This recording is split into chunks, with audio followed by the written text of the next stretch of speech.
오늘 보실 말씀은 사사기 2장 11절부터 23절 말씀까지를 제가 한 절 읽고 여러분들 한 절 읽고 교도하며 읽도록 하겠습니다. 제가 가지고 있는 성경은 구약 성경 363면에 사사기 2장 11절부터 23절 말씀까지를 제가 한 절 읽고 여러분들 한 절 읽고 교도하며 읽도록 하겠습니다. 이스라엘 자손이 여호와의 목전에 악을 행하여 바알들을 섬기며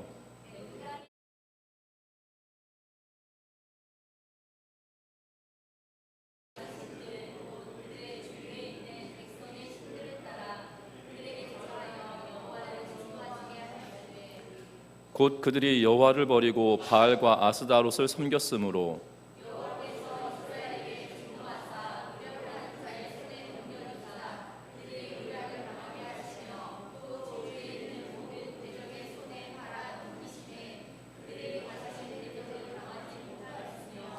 그들이 어디로 가든지 여호와의 손이 그들에게 재앙을 내리시니 곧 여호와께서 말씀하신 것과 같고 여호와께서 그들에게 맹세하신 것과 같아서 그들의 괴로움이 심하였더라.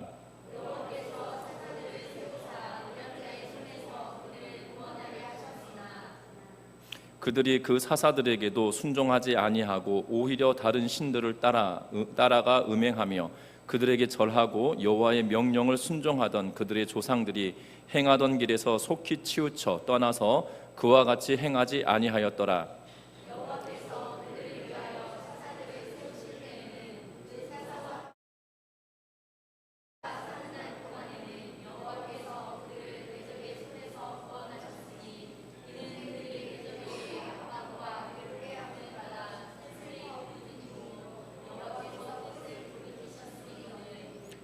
그 사사가 죽은 후에는 그들이 돌이켜 그들의 조상들보다 더욱 타락하여 다른 신들을 따라 섬기며 그들에게 절하고 그들의 행위와 패역한 길을 그치지 아니하였으므로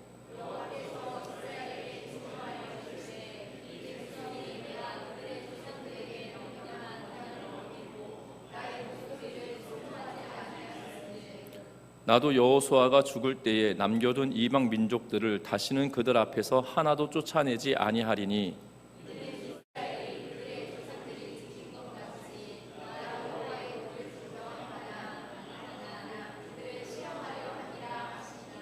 우리 한 목소리로 읽습니다. 여호와께서 그 이방 민족들을 머물러 두사 그들을 속히 쫓아내지 아니하였으며 여호수아의 손에 넘겨주지 아니하셨더라.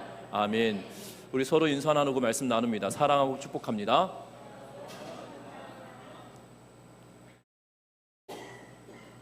어느 날 미국의 시카고에 있는 미술품 경매가 있었다고 합니다. 값비싼 미술품들이 다 경매되고 난 뒤에 오직 한 점의 그림만 남아 있었습니다.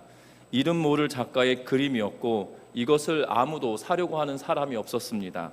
그래서 몇 번에 걸친 유찰 후에 14불 75센트에 팔렸다고 합니다. 뒤에 알고 보니 이 그림은 이 그리스의 화가인 미네르바의 애굽으로 가는 거룩한 가족이라고 하는 아기 예수께서 애굽으로 피난 가는 장면을 그린 그림으로서 아주 유명한 그림이었습니다. 이것은 이탈리아에서 17세기에 잃어버린 것이었는데 시카고에서 이것이 나타날 줄은 그 누구도 알지 못했다고 합니다. 마침내 그 그림은 다시 5만 불에 팔렸다고 합니다. 다시 생각해 보십시오. 5만 불에 팔릴 만한 그림이었는데 결국 14불 75센트에 팔렸다는 거죠. 14불 58센트면 우리 돈으로 하면 2만 원이 채 되지 않은 돈이잖아요.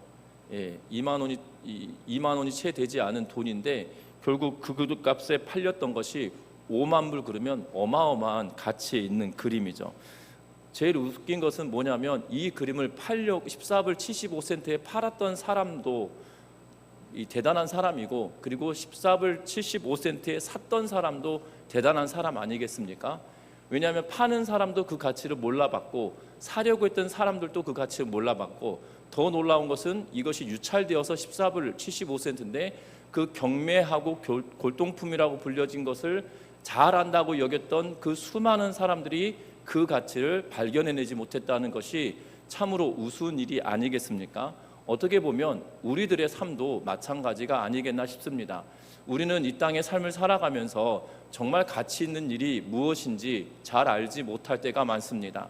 때로는 우리가 가치 있는 것이 무엇인가를 생각하면 내가 돈을 많이 벌어야겠구나라는 것에 가치를 두고 살아가게 되는 사람도 있고, 때로는 내가 명예를 누리며 살아가야겠구나라고 하며 명예를 얻는 것에 가치를 두는 사람도 있습니다. 때로는 내가 이 땅에서 살아갈 때 권력을 가져야겠구나라고 하는 그러한 욕심을 가지고 살아가는 이들도 있을 겁니다. 그 가치를 어디에 두느냐에 따라 마음이 가는 게 달라지고 생각이 가는 것이 달라진다라는 사실이죠. 성경은 우리들에게 가장 가치 있는 것이 무엇인지 우리에게 다시 알려주고 있는데요. 특별히 이 사사기 2장 11절부터 23절 말씀까지를 보면 이스라엘 백성들이 그 가치를 잊어버리고 죄악의 악순환의 고리를 끊어내지 못하는 그러한 모습을 오늘 성경은 이야기하고 있는 것을 보게 됩니다. 특별히 이 사사기를 잘 보면 우리가 1장부터 시작해서 지금까지 2장 10절 말씀까지 보아왔는데요. 이 사사기의 말씀은 결론적으로 뭐라고 이야기하고 있냐면 하나님을 알지 못하는 다른 세대를 키워낸 이스라엘에 관한 이야기를 말하고 있는 것이지요. 그 이스라엘이 하나님께로 돌아가기를 바라고 하나님이 기뻐하신 삶을 살아내기를 원하는 그 마음으로 이 기사를 써 내려가고 있는데, 분명한 것은 그 자손들에게 가치를 알려주지 못하고 하나님에 대하여 제대로 알려주지 못한 결과들이 결국 이렇게 되었다는 것을 우리에게 보여주는 그러한 대목이기도 합니다. 특별히 오늘 성경의 말씀에 보면 11절 말씀을 같이 한번 읽어보겠습니다.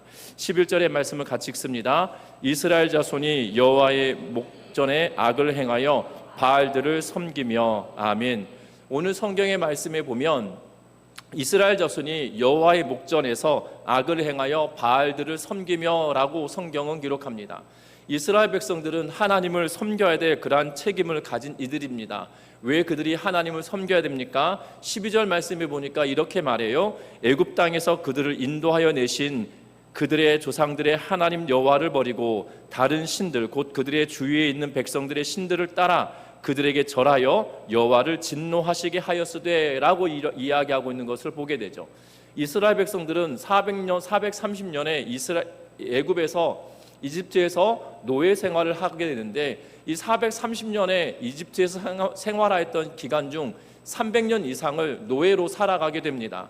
그런데 노예로 살아가는 것이 여러분들 쉬운 일이겠습니까?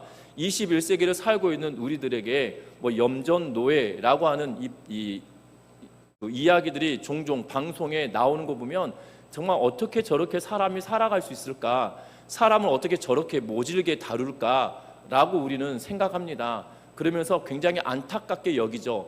그런데 여러분들 21세기의 노예들도 그 정도인데, 여러분들 고대 사회, 지금으로 생각해보면 약 3,500년 전 이상의 3,500년이 무엇입니까? 이스라엘 백성들이 애굽에서 생활하던 처음 시작은 약 기원전 20세기에 가까운 19세기에 가까운, 지금으로 따져보면 약 4,000년 전의 일인데요. 그때의 노예들은 지금보다 더했으면 더했지 덜하지는 않을 거예요.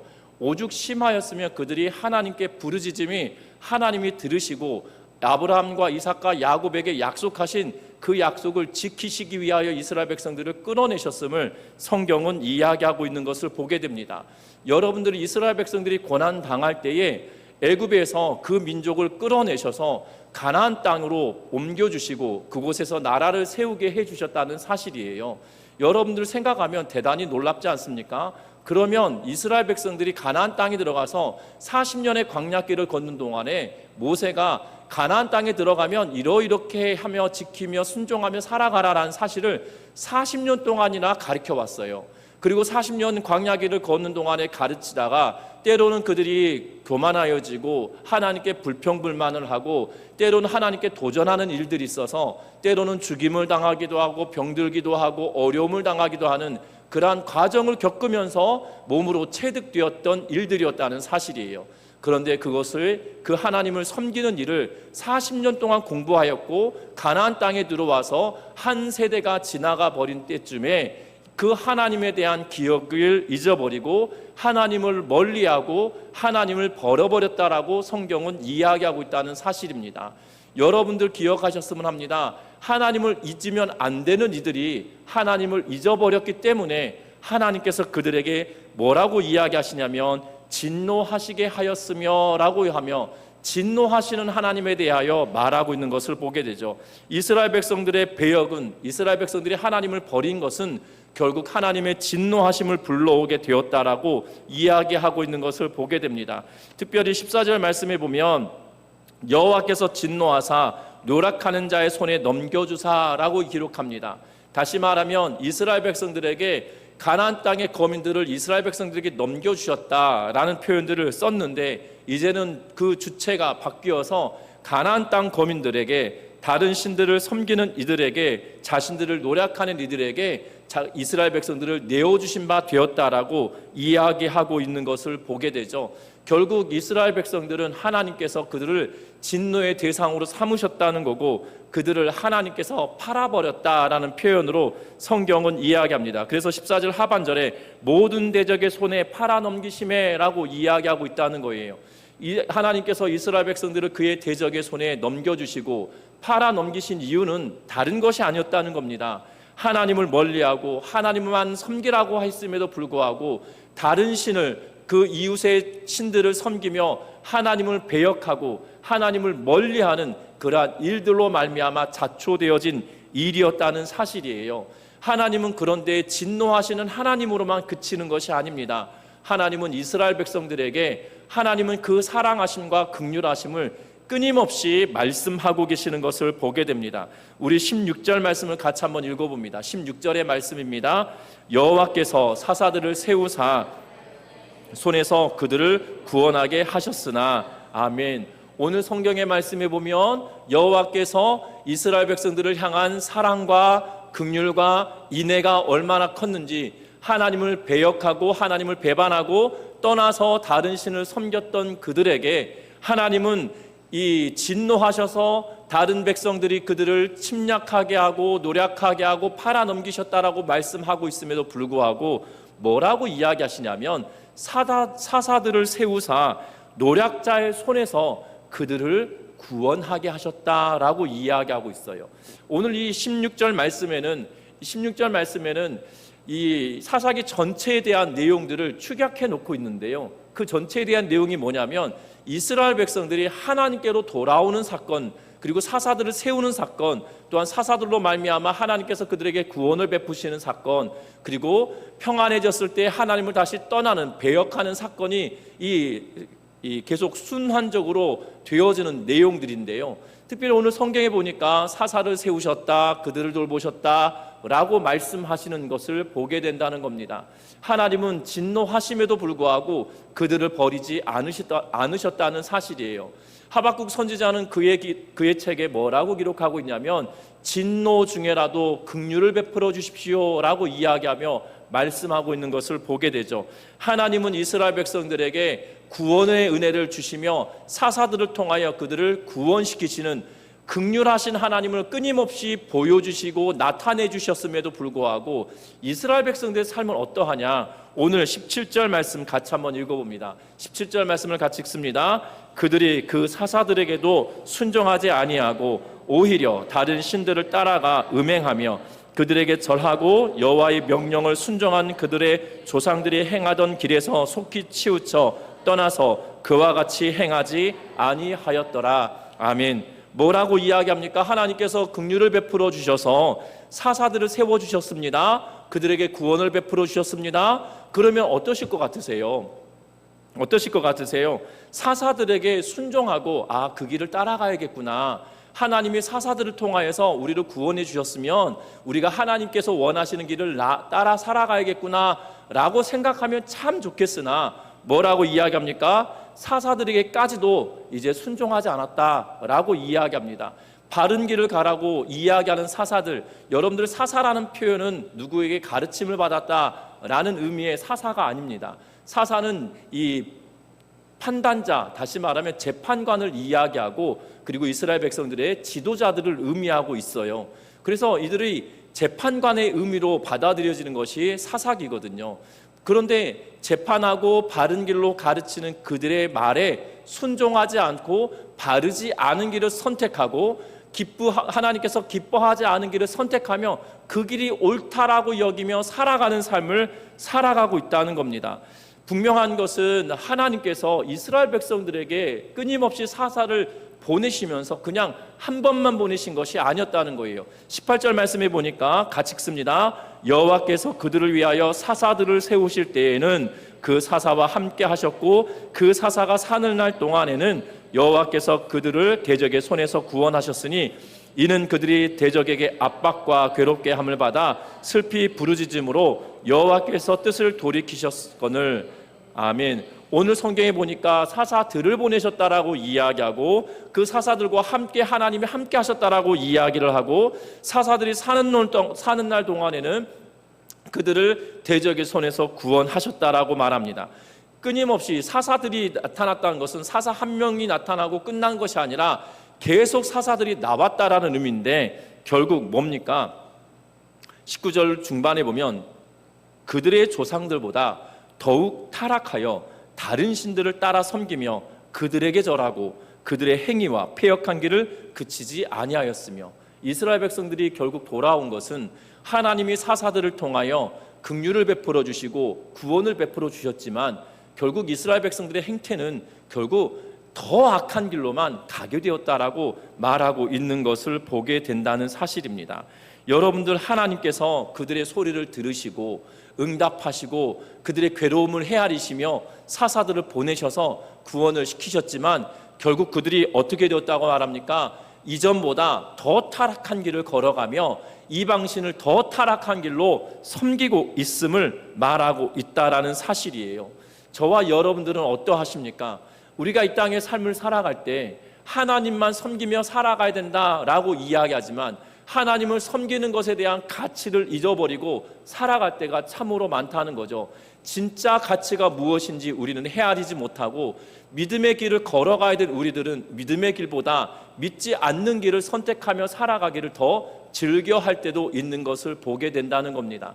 분명한 것은 오늘 성경은 끊임없이 하나님이 내가 가치 있는 것이다 라고 이야기하며 가르치고 있음에도 불구하고 이스라엘은 하나님은 가치 있는 것이 아니다 라고 여기며 이방 신들을 쫓아 살아가고 있음을 말하고 있다는 거죠. 끊임없이 진노하시고 또한 하나님께서 그들을 회복시켜 주시고 하나님께서 회복시켜 주셨던 그들은 다시 하나님을 멀리하는 그러한 반복되는 과정 가운데 이 이야기들이 있는 것을 보게 된다는 겁니다.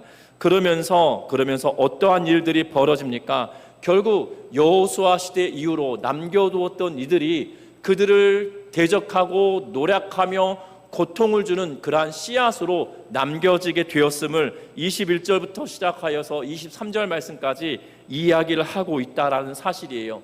끊임없이 시험을 받고 끊임없이 도전을 받으며 결국 어려움을 당하는 일을 결국 자초하는 일밖에 되지 않았다는 사실입니다. 우리의 신앙의 여정에도 마찬가지겠죠. 우리는 하나님을 믿고 살아가는 하나님의 백성들입니다.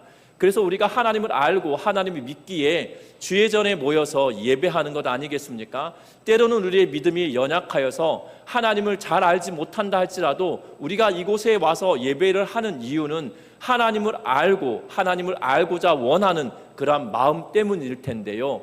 그 가치를 우리가 분명하게 알고 그 하나님을 섬기며 나아가는 은혜가 저와 여러분들 가운데 충만하여지시기를 주의 이름으로 부탁드립니다.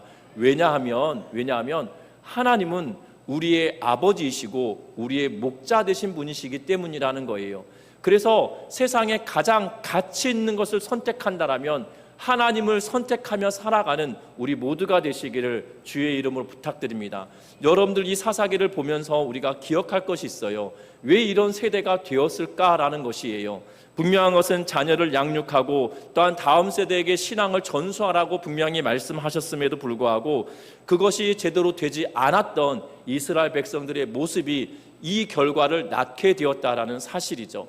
우리가 신앙생활 하면서 우리가 기억할 것은 내가 가치 있는 걸로 여긴다라면 그 가치 있는 것이 내 후손들에게도 가치 있는 것이 되도록 만들어가야 될 책임이 있는 것 아니겠습니까? 그런데 나에게 가치 있다고 여겨지지 않기 때문에 내가 내 후손들에게도 이것이 가치 있는 거야 라고 말하지 않는 것이겠죠.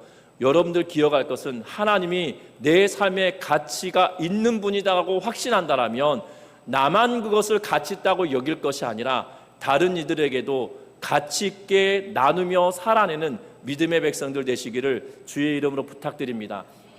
특별히 말씀을 맺으며 성경 한 구절 보려고 하는데요, 민수기 6장 20절부터 25절 말씀인데 제 PT를 만들어 올려놨거든요. 한번 보여주시겠습니까? 민수기 6장 20절부터 25절 말씀까지, 제가 한 절 읽고 여러분들 한 절 읽고 25절 말씀까지 읽어보겠습니다. 후일에 내 아들이 내게 묻기를 우리 하나님 여호와께서 명령하신 증거와 규례와 법도가 무슨 뜻이냐 하거든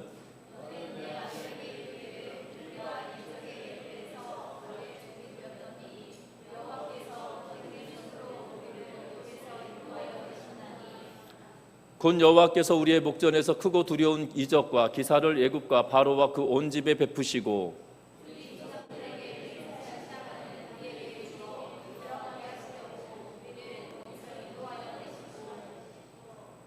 여호와께서 우리에게 이 모든 규례를 지키라 명령하셨으니 이는 우리가 우리 하나님 여호와를 경외하여 항상 복을 누리게 하기 위함이시며 또 여호와께서 우리를 오늘과 같이 살게 하려 하심이니라.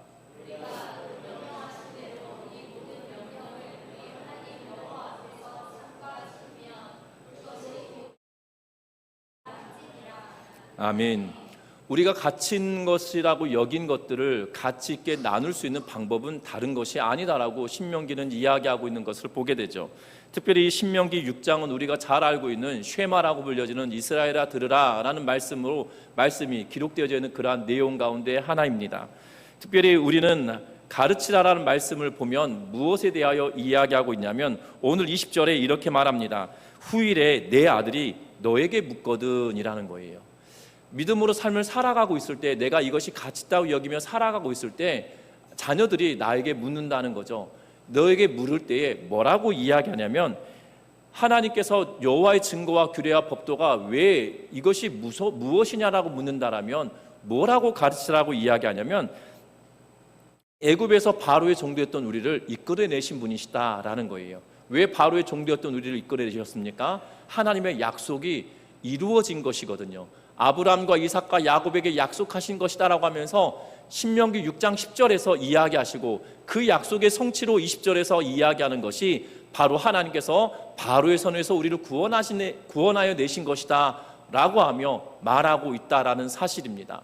여러분들 기억하셨으면 합니다. 신앙의 전수는 우리가 예배에 참석하고 예배를 드리는 그 자체로 일어나는 것이 아니라는 거예요. 여러분들 기억할 것은, 이스라엘 백성들이 예배를 잘 드렸을 것 같으십니까? 예배를 잘 안 드렸을 것 같으십니까? 가나안 땅에 딱 들어가서 이스라엘 백성들이 예배를 잘 드리셨을 것 같으시나요? 드리지 않았을 것 같으시나요? 제사를 잘 지냈을 것 같으신가요? 잘 지내지 않았을 것 같으신가요? 이스라엘 백성들이요, 제사를 잘 지냈어요. 얼마나 잘 지냈냐면요, 얼마나 잘 지냈냐면 자기들이 원하는 대로 하나님이 계실 거다라고 여기며 높은 산에다가도 제단을 세워놓고 높은 나무에다가도 제단을 만들어 놓고 예배하기를 즐겨했던 인들이에요. 하나님은 그것을 기뻐하지 않으셨어요. 그럼에도 불구하고 본인들은 이게 맞다라고 여기며 예배했던 것이거든요. 우리가 신앙생활을 전수할 때 예배 행위 자체가 신앙생활을 전수하는 게 아니에요. 중요한 것은 오늘 성경에 뭐라고 이야기하냐면 그 약속이 이루어지는 것을 가르치는 거다라고 이야기하고 있거든요. 하나님이 저와 여러분들의 삶을 신앙생활 해가면서 살아갔던 신앙생활의 재미는 다른 것이 아니에요. 내가 하나님의 말씀을 읽고 듣고 지키고 순종하며 살아갈 때 내 삶 속에 임마누엘 하시는 하나님의 그 살아계심을 드러내고 그것을 약속을 성취하신 것을 나타내는 것이거든요. 그것이 바로 우리의 신앙생활을 가르치는 거거든요. 그래서 여러분들 자녀들이 여러분들에게 할머니, 아버지, 어머니, 할아버지 이것이 왜 하나님을 섬기시나요? 라고 묻는다라면 이렇게 가르쳐야 되겠죠. 내가 이 땅의 삶을 살아가는 동안에 내가 하나님이 정말 살아계신 것을 많이 경험했어. 내가 힘들고 지칠 때마다 하나님의 말씀을 묵상했고, 그러할 때마다 내 삶 속에 역사하셨던 하나님은 이러이러한 하나님이셨어 라고 고백할 하나님이 여러분들에게 계시나요? 그 하나님이 여러분들에게 확실히 있으십니까? 이것이 우리 신앙생활의 전체적인 힘이라는 사실이에요. 약속이 성취되어지고 약속이 이루어지고 임마누엘 하시는 하나님이 우리 가운데 거하신 것을 경험하는 것, 그것을 가르치는 것이 나에게 묻는다라면 그 하나님을 드러내고 나타내는 것이라는 사실입니다. 뿐만 아닙니다. 우리가 가르쳐야 될, 묻는다라면 알려줘야 될 것이 뭐냐면 하나님은 행하시는 하나님이시라는 사실이에요. 우리가 읽었던 신명기 6장 20절부터 25절 말씀까지 보면 반복되는 단어가 있는데 그게 뭐냐면 인도하다라는 거예요. 하나님께서 이스라엘 백성들을 인도해 내셨다는 거예요. 그들이 가는 곳곳마다 하나님께서 행하시는 일들을 그들이 눈으로 목도했던 것들을 보게 된다는 겁니다. 뿐만 아닙니다. 하나님께서 그들을 인도하여 내신 이유가 뭡니까? 오늘 성경에 보면 뭐라고 이야기하냐면 24절 말씀에 항상 복을 받게 하기 위함이다 라고 이야기하고 있어요. 우리는 복을 받기 위함이다라고 이야기할 때 뭐라고 이야기하냐면 내가 부자가 되는가 보구나, 내가 건강해지는가 보구나, 내가 명예나 권력을 얻는가 보구나, 거기에 한정지어요. 아닙니다. 복은 하나님이 나와 함께 하시는 거예요. 이것이 정말 대단한 복이거든요. 여러분들, 중요한 것은 이집트가 사람들이 살기에 더 좋은 곳이에요. 가나안 땅이 좋은 곳이 아니에요. 왜냐하면 이집트 땅은 나일강이 범람하여서 땅이 비옥해지도록 만들었고요, 사람들이 노력하면 노력한 만큼 얻어낼 수 있는 곳이 비옥한 나일강의 이 삼각주예요. 그런데 가나안 땅 그렇지 않습니다. 하나님께서 때에 따라 비를 주시고 이슬을 맺게 해주지 않으면 그 땅은 정말 척박한 땅이에요. 여러분들 인간의 눈으로 보면 이집트 땅이 훨씬 풍요로운 땅이거든요. 그런데 여러분들, 제가 설교 시간에도 누차 한 번씩 말씀을 드리는데 이 가나안 땅은 뭐냐면 이 첨단 장비라고요. 그러니까 최신식 자동 설비라고 생각하시면 돼요. 하나님을 의지하고 믿고 있으면 때에 따라 비를 내려주시고 온 곡식을 잘 지을 수 있도록 비를 주시고 물을 주시는 거. 사람이 노력하는 게 나을까요? 하나님께서 자동으로 채워주시는 게 나을까요? 이게 잘 생각해 보셔야 돼요. 나일강은 풍요로운 땅이, 근데 사람이 애쓰고 고생해야 되는 거고, 가나안 땅은 척박한 땅인데 하나님만 붙들고 살아가면 하나님이 알아서 채워주시고 회복시켜주시고 하는 거예요. 조건이 있어요. 뭐냐면 하나님하고 나하고 어떤 관계냐, 이게 문제거든요.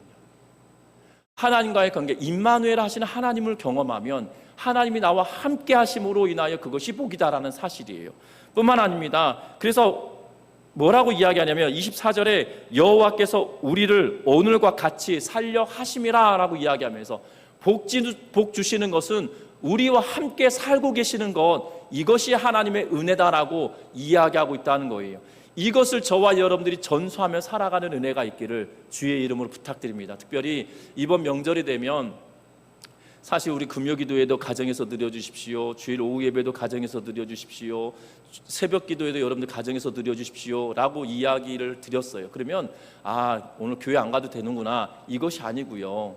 그 시간에 자녀들이 묻는다라면, 할머니 오늘 왜 교회 안 가세요라고 묻는다라면, 어머니 오늘 왜 교회 안 가세요라고 묻는다라면, 오늘 내가 살아왔던 이야기를 오늘 한번 풀어보려고 너하고 남아있어 라고 하면서, 내가 하나님께서 나에게 행하셨던 일들을 이 명절 기간 동안에 풀어내는 은혜가 있으시기를 주의 이름으로 부탁드립니다. 그냥 교회 안 가는 날이다, 교회 오지 말라고 했다, 신난다, 이게 아니고요. 내가 교회 안 가는 대신에 오늘 너한테 나에게 역사하셨던 하나님을 풀어보려고 내가 남아있어 라고 하면서 정말 하나님의 살아계심을 드러내는 그러한 복된 명절 기간이 되시기를 주의 이름으로 부탁합니다. 그곳에 빠져서 되지 않은 거, 약속하신 하나님이시라는 거예요. 하나님이 나와 약속해 주셨고 그 약속을 신실하게 지키신 분이셨다는 거, 그것이 뭡니까? 예수 그리스도를 이 땅에 보내시겠다, 내가 너와 함께 하겠다, 예수 믿으면 너가 구원받겠다라는 약속을 분명히 주셨잖아요. 그리고 여러분들 살아오는 동안에 그 하나님이 내 삶 가운데 행하셨던 일들을 드러내십시오. 뿐만 아니라 하나님께서 나와 함께 하심으로 내가 누렸던 복을 함께 나눌 수 있는 복된 시간들이 되시기를 주의 이름으로 부탁드립니다. 그래서 패역한 세대가 아니라 끊임없이 하나님은 긍휼을 베풀어 주시고 은혜를 베풀어 주시며 사사들을 보내셔서 돌이킬 기회를 주시면서 끊임없이 이야기함에도 불구하고 돌이키지 못하는 세대로 키워가는 것이 아니라 하나님의 살아계심을 경험하는, 내 삶 속에 역사하셨던 그 하나님을 드러내고 증거함으로 말미암아 하나님을 나누며 그 하나님을 따라갈 수 있는 성도들로 키워낼 수 있는 우리 전미중학교의 온 성도님들 되시기를 주의 이름으로 부탁드립니다. 그래서 명절이 그냥 즐거움으로 끝나는 것이 아니라 하나님을 나누는, 내 삶 가운데 역사하셨던 하나님을 함께 나눌 수 있는 복된 시간과 기회가 되시기를 주의 이름으로 부탁드립니다. 찬양하시겠습니다.